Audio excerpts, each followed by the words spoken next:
Good morning, I'm Dirk Bruinings. I'm the captain today of our flight from Antwerp to Berlin. Just starting to prepare the flight, so I'll introduce you a little bit to our flight preparation.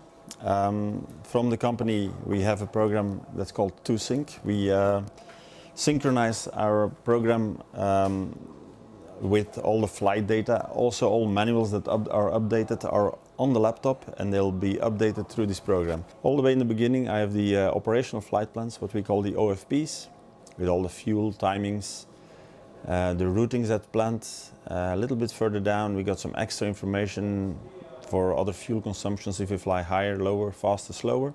Beauty 59 Alpha, wind 180 degrees, 12 knots, runway 29, clear for takeoff. Clear for takeoff, runway 29, clear for Alpha. Ready? Ready?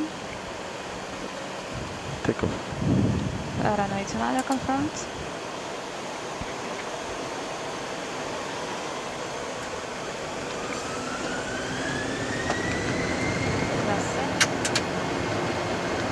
Go straight? Yeah.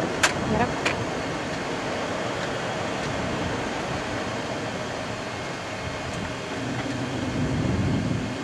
Select heading and center heading. 0402 right, heading. Check. And we taxi to runway 29er. I did a takeoff in Antwerp as it is a captain's only takeoff. It's a category C airport which is restricted to captains only with special training. So we taxied to runway 29er, backtrack 29er, lined it up, and you may have seen that we rotated quite at the end of the runway, and that's why it's a captain's takeoff only. It's a quite limited airport. Normally we go immediately left in Antwerp to avoid the city, but on the request of ATC we went straight ahead over the city. Climbing away over the city down to the port of Antwerp. We had beautiful views of the port of Antwerp. We saw the nuclear power plant of Doel. We saw a little bit further on the Schelde and then the city of Rotterdam in Netherlands. So it was really a busy departure, but it was really beautiful to look outside as well. Bit busy, but beautiful. That's what flying is all about. In a moment I will transfer controls to my first officer, as she is not allowed to take off in Antwerp or to land in Antwerp.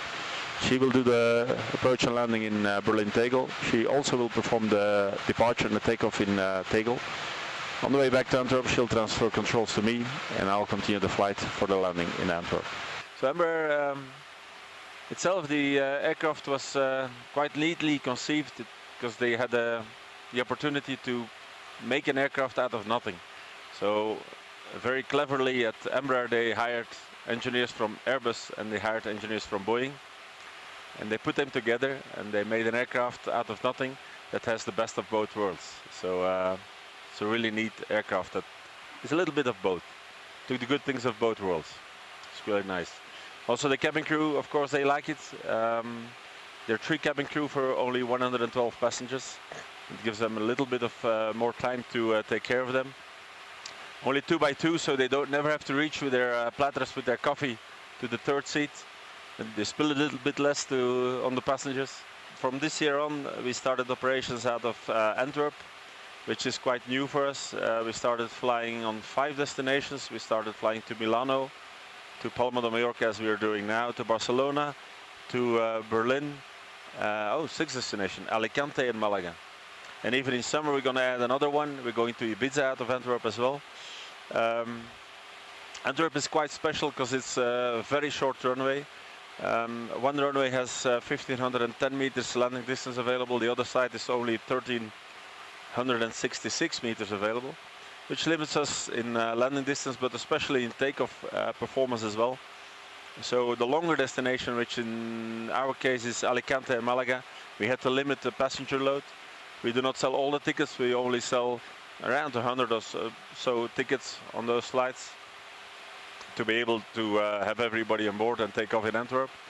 But it's really a thrill for us to start operating in these smaller airports.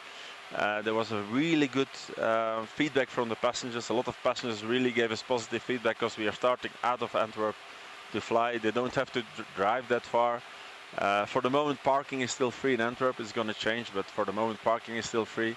It's a small airport, and if you fly out of Brussels, you come into the airport, and at the entrance of the airport, you're what, 3 kilometers away from your aircraft. If you're at the entrance in Antwerp, you enter the airport and the aircraft is 100 meters away from you. Special for Antwerp, we know it's a short runway. Yeah. We should be stabilized at least by 1,000 feet. Landing, we have the big white aiming point markers. Yeah. We have touchdown zones in front. At 200 feet, we aim for the touchdown zones in front and we touch on the white markers. Yeah. Okay? If I'm not on the ground by the markers after those aiming points, you call me go around. Yeah, sure. And we'll try it again. There's no risk, No, no margin for error in Antwerp. Roger. It was a very nice landing. Thanks. It's a nice approach and very nice landing. Thanks. On the blocks. Well done. Thank you. Good job. But it's somewhere the job was too good. Because it's very difficult for a captain to do better than this. But that's not really fair. First officer should land always harder than the captain. That's true. Yes, that's a good point. Yes. Good work.